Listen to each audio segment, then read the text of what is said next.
Jangan lupa like, comment, and subscribe channel YouTube TVRI Bengkulu dan nyalakan lonceng notifikasinya.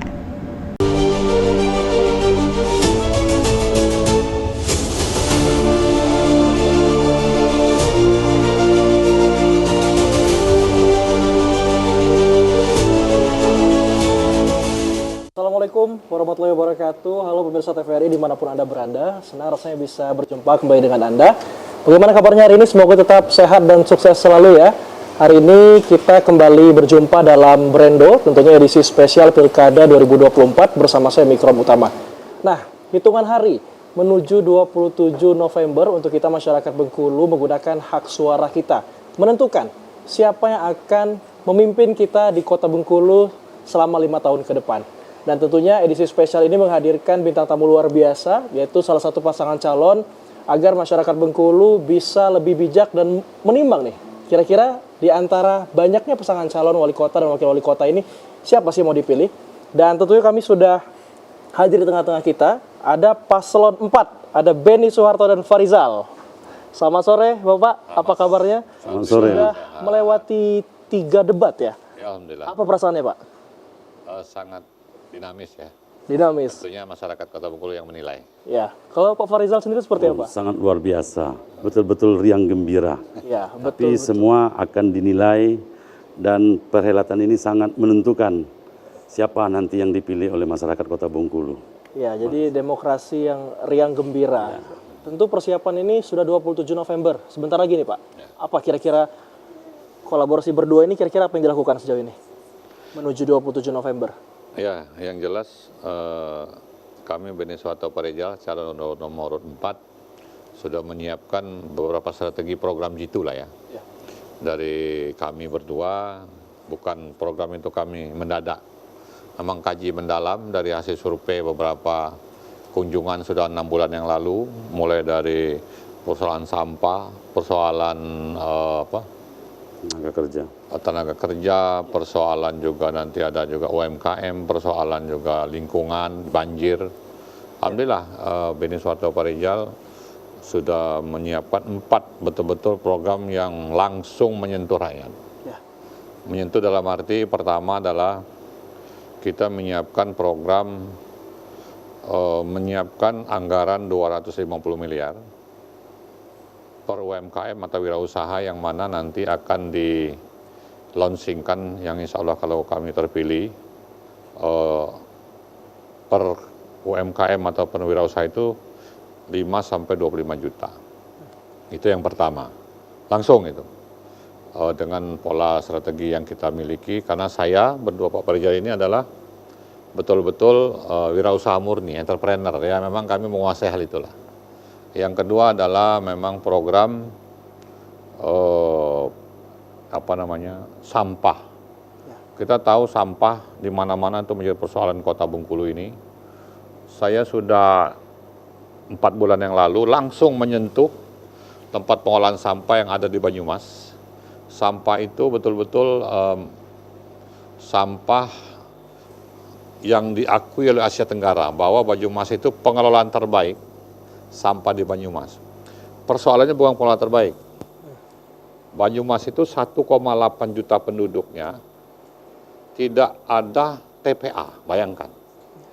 Kota Bengkulu cuma 390.000 penduduknya, TPA sampah tidak terurus. Ini menjadi fenomenal, makanya saya langsung 2 hari 2 malam saya naik kereta, berkunjung ke sana, ternyata memang luar biasa. Saya jadi merinding dan saya jadi semangat. Masa sih Bengkulu 300.000 sampah, 390.000 penduduk. Jadi cara ngitung sampah itu begini, moderator. Ya. 1,8 juta penduduk itu dikelolanya sampahnya itu cuma 600 ton per hari untuk di Banyumas. Kalau di Bengkulu ini 390 penduduk, per orang itu menelurkan 250 sampai 300 gram sampah. Ya. Kalau 390, kalau dibagi katakanlah 400 lah ya, dibagi katakanlah 1 kakak 3, berarti kan kurang lebih 120 rumah. 120.000 rumah itu berarti rata-rata per kilo cuma 125 ton per hari. Ya. Miris kan 600 ton dengan 1,8 juta penduduk, ini nggak bisa. Saya belajar, saya melihat betul-betul canggih dan saya juga berbackground teknik. pengusaha teknik, pengusaha limbah, pengusaha segala macam, sudah saya memastikan. Bahkan bukan hanya bisa mengelola sampah tanpa TPA, saya bisa menjanjikan itu tanpa ayuran sampah warga masyarakat yang seluruh yang berdomisili di Kota Bengkulu. Bayangkan ibu-ibu teriak, sampah udah 25.000, 50.000 per bulan, tapi masih berantakan di mana-mana. Ini insya Allah Beniswato Parijal nanti program unggulnya itu yang untuk sampah gratis, pengelolaannya, pengambilan sampah juga gratis. Jadi memang karena kita melihat kuantitas masyarakat kita segitu, seharusnya bisa lebih maksimal lagi dalam upaya pengelolaan sampah, Pak ya. Iya. Tapi sebelum kita masuk ke program, saya ingin kembali sedikit ke visi misi. Kalau kita lihat visi dari Paslon 4 ini adalah Kota Bengkulu maju, sejahtera dan berkelanjutan. Saya ingin ke Pak Farizal dulu. Kira-kira berangkat dari hal apa sehingga kita punya visi seperti ini? Seperti apa yang dilihat ke depannya dari visi ini? Baik, terima kasih. Kami melihat untuk kemajuan Kota Bengkulu memang lamban sekali. Jadi kami berkolaborasi dengan Pak Beni ini maju, sejahtera, berkelanjutan. Maju itu dalam arti kata kita melihat perekonomian. Perekonomian ini Bengkulu ini harus meningkat, Pak. Harus meningkat. Jadi untuk meningkatkan perekonomian Kota Bengkulu ya otomatis kita harus menggait beberapa investor, beberapa pengusaha yang akan bermain di Bengkulu, akan membuka lapangan kerja, otomatis maju Kota Bengkulu. Ramenya orang datang, otomatis dengan adanya pembisnis atau wisatawan yang datang, otomatis ekonomi berputar. Itulah dalam arti kata kemajuan Kota Bengkulu. Kalau untuk kesejahteraan Kota Bengkulu itu kemakmuran. Masyarakatnya harus makmur sekali. Dalam arti kata makmur, di sekolahan mereka makmur, di kesehatan mereka makmur, infrastruktur fisik dia makmur, mereka makmur semua. Sekarang di sekolahan kita melihat sendiri, Pak Moderator, di sekolahan itu bagaimana kita bilang anak-anak sekolah itu makmur. Jadi mereka yang kewalahan wali murid untuk melihat anak-anaknya sekolah itu dengan berpakaian silih ganti, terus ada perpisahan-perpisahan di gedung. Ya seharusnya mereka melihat wali kelas mereka, wali murid mereka ini yang sekolah ini seperti apa. Kami akan masukkan nanti, kami akan mengajak investor sekolahan yang betul-betul berkualitas, yang dari swasta. Itu yang pernah kita bahas.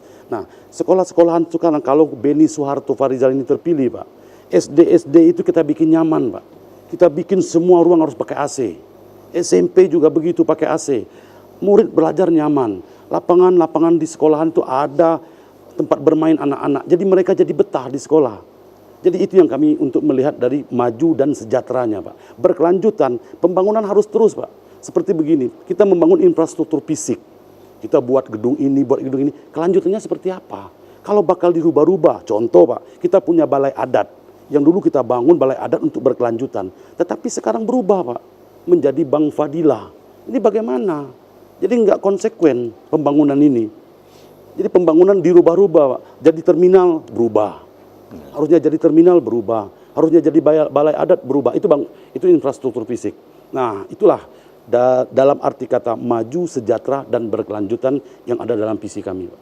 Gitu. Ya, jadi maju, berkelanjutan dan sejahtera ya. Ya. Ini menjadi visi dan patokan dari Paslon 4 untuk melangkah ke depan. Betul.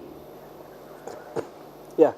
Jadi pemirsa TVRI dimanapun Anda berada, selanjutnya kita akan mengupas lebih lanjut mengenai program yang tentunya ini menjadi pamungkas dari Paslon 4.